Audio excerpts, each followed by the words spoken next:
పేద మనసుకి పెళ్ళంటే అతిథులెవ్వరు రారమ్మా.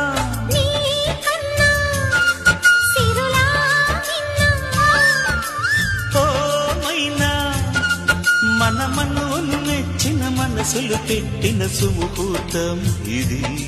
మధువై రానా మరి కిలకిల నవ్వే కోయిల కోసం వచ్చింది మధుమాసం.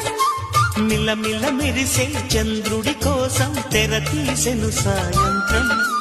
జోలగా లాలించగా నీ నీడ దొరికింది. కమ్మగా కలలీయగా నీ తోడు నాకుంది. ఎదవిల్లును వంచిన వాడే నీ రాముడు అన్నది మనసే. కుడి తలుపులు తీయక ముందే వరమిచ్చెను దేవత ఎదురై.